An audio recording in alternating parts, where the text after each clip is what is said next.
అందరికీ నమస్కారం. ఈరోజు గ్రీన్ గ్రేస్ అపార్ట్మెంట్కి సంబంధించి ఏదైతే చట్టపరమైన ఉల్లంఘనలు ఏవైతే ఉన్నాయో వాటి మీద సంబంధించి విచారణకి హాజరు కావడం జరిగింది. ముఖ్యంగా ఆ ప్రాజెక్ట్ ఏదైతే ఆదిత్య ఇన్ఫ్రా ప్రాజెక్ట్ అనేవాళ్ళు మొదలుపెట్టినప్పుడు ఎన్విరాన్మెంటల్ క్లియరెన్స్ అనేది ఏదైతే ఇచ్చారో దానిలో పేర్కొన్న కండిషన్స్ ఏవైతే ఉన్నాయో ఆ కండిషన్స్ని ఏ విధంగా ఉల్లంఘించారు అనేది మేము బోర్డు ముందు స్పష్టం చేయటం జరిగింది. ఎందుకంటే ఎన్విరాన్మెంటల్ క్లియరెన్స్ తర్వాత ఎవరైనా ప్రాజెక్టు మొదలు పెట్టాలి అంటే పొల్యూషన్ బోర్డు నుంచి కన్సెంట్ ఆఫ్ ఎస్టాబ్లిష్మెంట్ తీసుకోవడం అనేది తప్పనిసరి. కన్సెంట్ ఆఫ్ ఎస్టాబ్లిష్మెంట్ తీసుకోకుండా ప్రాజెక్టు నిర్మాణం చేపట్టడం, అదేవిధంగా దానిలో ఏదైతే పీరియాడికల్ రిపోర్ట్స్ పొల్యూషన్ బోర్డుకి గవర్నమెంట్ ఆఫ్ ఇండియాకి సబ్మిట్ చేయటం, అదేవిధంగా ప్రాజెక్టు స్కోప్ కనుక మారితే ఫ్రెష్గా పర్మిషన్ తీసుకోవాల్సిన అవసరం ఉంటుందనేది చెప్పటం, ఏదైనా వైలేషన్స్ ఉంటే ఈసీని క్యాన్సిల్ చేసే అధికారం కూడా ఉంది. అలాగే ఏదైతే ఎయిర్ వాటర్ పొల్యూషన్ యాక్ట్ ఏదైతే ఉందో వాటర్ యాక్ట్లు ఉన్నాయో వాటి నియమ నిబంధనలు ఉల్లంఘించి green grace apartments Bajrang urban infra limited నిర్మాణాలు చేపట్టింది ఏ విధంగా వైలేషన్స్ చేసిందనేది బోర్డు ముందు కమిటీ ముందు ఉంచడం జరిగింది.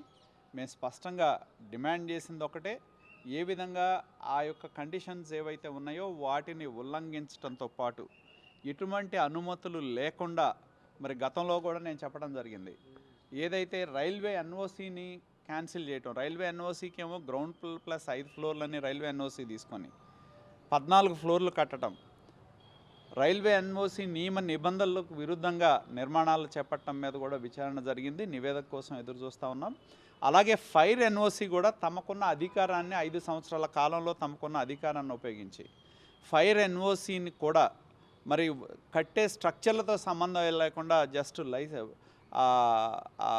ఎన్ఓసీలు ట్రాన్స్ఫర్ చేసుకోవడం జరిగింది. దాని మీద కూడా ప్రభుత్వ విచారణ కోరడం జరిగింది. అలాగే ఇవాళ పొల్యూషన్ కంట్రోల్ బోర్డుకు సంబంధించిన నియమ నిబంధనలు ఈసీలో స్పష్టంగా ఈసీ పర్మిషన్లో ఖచ్చితమైన నిబంధనలు చెప్పడం జరిగింది. వాటన్నిటిని కూడా ఉల్లంఘించి నిర్మాణం చేసినందుకు చట్టపరమైన చర్యలు తీసుకోవాలని చెప్పి ఇవాళ కమిటీ ముందు మరి మేము ఏ విధంగా ఏ చట్టం ప్రకారం ఏ కండిషన్స్ ఏవైతే ఈసీ ఇచ్చిందో వాటిని ఉల్లంఘించి నిర్మాణాలు చేపట్టిందో కూడా మేము స్పష్టం చేయడం జరిగింది. ఎవరైనా సరే ఈసీ వచ్చిన తర్వాత కన్సెంట్ సిఓఈ ఉంటేనే నిర్మాణాలు మొదలు పెట్టాలి.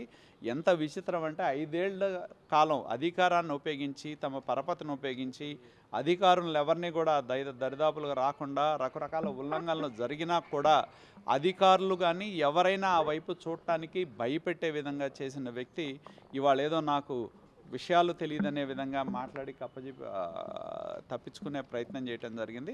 స్పష్టంగా మేము దానిలో ఉన్న నియమ నిబంధనలు సిఓఈ కావచ్చు, వాటర్ యాక్ట్ కావచ్చు, ఎయిర్ యాక్ట్ కావచ్చు, ప్రాజెక్ట్ స్కోప్ ఇంతకుముందు 4 టవర్లు కడితే ఇవాళ 3 టవర్ల నిర్మాణమే చేపట్టడం, ప్రాజెక్ట్ డిజైన్ మారింది, స్కోప్ మారింది, నెంబర్ ఆఫ్ యూనిట్స్ మారినాయి, తీసుకోవాల్సిన పర్మిషన్స్ అన్నీ కూడా సమగ్రంగా తీసుకోలేదు. దానివల్ల ఏంటంటే మధ్యతరగతుల దగ్గర నుంచి డబ్బులు వసూలు చేసి మరి ఈ వైట్ కాలర్ క్రైమ్ కంటే ఎక్కువ రాజకీయ రంగు అనేది వేసుకొని దాన్ని ఎటువంటి పర్మిషన్లు లేకుండా మార్కెట్లో అమ్మకానికి పెట్టి అమాయకుల దగ్గర డబ్బులు వసూలు చేసిన గ్రీన్ గ్రేస్ అపార్ట్మెంట్ యాజమాన్యం మీద చర్యలు తీసుకునే విధంగా కూడా మేము ముందుకు వెళ్ళాలని కోరటం జరిగింది. కాలం ఒక్క అధికారి కూడా దాని వైపు వెళ్ళిన పరిస్థితి లేదు.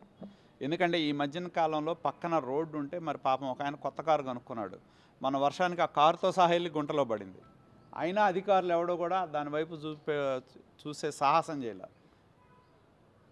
కాబట్టి ఎందుకంటే అధికార యంత్రాంగాన్ని అంతా కూడా గత 5 సంవత్సరాల కాలంలో తన అన్న మంత్రి కావచ్చు, ఈయన దౌర్జన్యాల వల్ల కావచ్చు, మరి వాళ్ళని చెప్పు చేతల్లో పెట్టుకొని అక్రమ నిర్మాణాలు చేయడం జరిగింది. కాబట్టి ఆ వైలేషన్స్ ఏ విధంగా, నేను ఇక్కడ కూడా చెప్తున్నా, రాజకీయాల గురించి నేను మాట్లాడతలా, చట్టపరమైన మీరు తీసుకున్న అనుమతులు ఏవైతే ఉన్నాయో వాటికి విరుద్ధంగా ఏ విధంగా ఎటువంటి అనుమతులు లేకుండా నిర్మాణాలు చేపట్టారు అనేది మేము స్పష్టంగా కమిటీ ముందు నివేదించడం జరిగింది. దానికి అనుగుణంగా ఎయిర్ యాక్ట్ కావచ్చు, వాటర్ యాక్ట్ కావచ్చు, ఈసీ వైలేషన్స్ కానీ దానికి అనుగుణంగా చట్టపరమైన చర్యలు తీసుకోవాలని చెప్పి కూడా మేము డిమాండ్ చేయడం జరిగింది. అధికారులకి అందరికీ మేము ఫిర్యాదు చేయడం జరిగింది. ఈవెన్ ఏదైతే ఫైర్ ఎన్ఓసి ఏదైతే ఉందో దాన్ని కూడా చట్ట విరుద్ధంగా గతంలో మనం చూసాం. ఈ మధ్యన పేపర్లో కూడా వచ్చింది. మన అడిషనల్ డీజీ సంజయ్ ఉండేవాడు, ఆయన సరే ఈ మధ్య కాలంలో ఎవరైతే ఆయన మాదిరెడ్డి ప్రతాప్ ఉన్నా కూడా ఫీల్డ్ ఇన్స్పెక్షన్స్ చేయకుండా డైరెక్ట్గా ఫీల్డ్ టీములను పంపించకుండా డైరెక్ట్ డీజీ స్థాయిలో ఫైర్ ఎన్ఓసీలు ట్రాన్స్ఫర్ చేస్తున్నారు. ఎవరైనా ఫైర్ ఎన్ఓసీ ట్రాన్స్ఫర్ చేయాలంటే జిల్లా స్థాయిలో ఉన్న ఫైర్ టీం ఏదైతే ఉందో వాళ్ళు వెళ్ళటం, పర్మిషన్ తీసుకుందేంటి, ఫైర్ ఎన్ఓసీ తీసుకుందేంటి, నిర్మాణాలు ఏం జరుగుతూ ఉన్నాయి, ఈ రెండింటికి మధ్యన పొంతనుందా లేదా, వైలేషన్స్ ఏమున్నాయని చూసిన తర్వాత ఫైర్ ఎన్ఓసీ ఇచ్చేవాళ్ళు. కానీ దీన్ని సంజయ్ ఉన్న దగ్గర నుంచి దాన్ని సెంట్రలైజ్ చేసి ఫీల్డ్ ఇన్స్పెక్షన్స్ లేకుండా ఎన్నో నిర్మాణాలకి ఈ ఫైర్ ఎన్ఓసీలు ఇచ్చారు. దాని మీద కూడా మేము ప్రభుత్వానికి ఫిర్యాదు చేయడం జరిగింది. దాని మీద కూడా ఎవరైతే ఫైర్ ఎన్ఓసీలు కళ్ళు మూసుకొని చట్టవిరుద్ధమైన నిర్మాణాలు ప్లాన్లు మార్చినా కూడా ఇచ్చారో దాని మీద చర్యలు తీసుకోవాలని చెప్పి మేము ప్రభుత్వానికి ఫిర్యాదు చేయడం జరిగింది. దాని మీద కూడా సమగ్ర విచారణ ప్రభుత్వం చేపడుతుందని చెప్పి కూడా తెలియజేస్తా ఉన్నాం. కమిటీ ముందు మేము స్పష్టంగా చెప్పింది ఏంటంటే, ఏదైతే ఆదిత్య ఇన్ఫ్రా పేరు మీద తీసుకున్న ఈసీ ఏదైతే ఉందో అది ఏలూరు జూట్ మిల్ పేరు మీద ట్రాన్స్ఫర్ అయింది. ఆదిత్య ఇన్ఫ్రా పేరు మీద తీసుకున్న ఈసీలో స్పష్టంగా కొన్ని కండిషన్స్ చెప్పారు. ఏమని? కన్స్ట్రక్షన్ మొదలుపెట్టే ముందు కన్సెంట్ ఫర్ ఎస్టాబ్లిష్మెంట్ తీసుకోవాలి అని చెప్పి. ఎస్టాబ్లిష్మెంట్ ఎప్పుడు తీసుకున్నారు? మొన్న pollution control board regional officer వెళ్ళి ఇన్స్పెక్ట్ చేసి షోకాజ్ నోటీస్ ఇస్తే ఇప్పుడు అప్లై చేశారు. అది కన్స్ట్రక్షన్ మొదలుపెట్టే ముందు చేయాల్సింది ఇప్పటికి 2 టవర్లు అయిపోయి 3వ టవర్లో పునాదుల్లో ఉన్నప్పుడు అప్లై చేయడం జరిగింది. అది క్లియర్ వైలేషను. అదేవిధంగా ప్రాజెక్ట్ స్కోప్ మారితే ఖచ్చితంగా ఫ్రెష్ ఈసీకి వెళ్ళాలి, దాన్ని కప్పిపుచ్చడం జరిగింది. అదేవిధంగా ఏదైతే వాస్తవాలు పీరియాడికల్ రిపోర్ట్ సబ్మిట్ చేయాలి ఎవరైతే కట్టేవాళ్ళు, ఇంతవరకు పీరియాడిక్ రిపోర్ట్ సబ్మిట్ చేయాలి.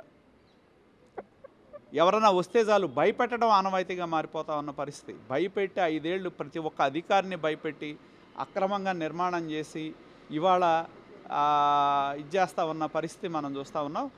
ఏవైతే నియమ నిబంధనలు ఈసీకి అనుగుణంగా లేవో వాటి మీద చర్యలు తీసుకోవాలని చెప్పి మేము చెప్పడం జరిగింది.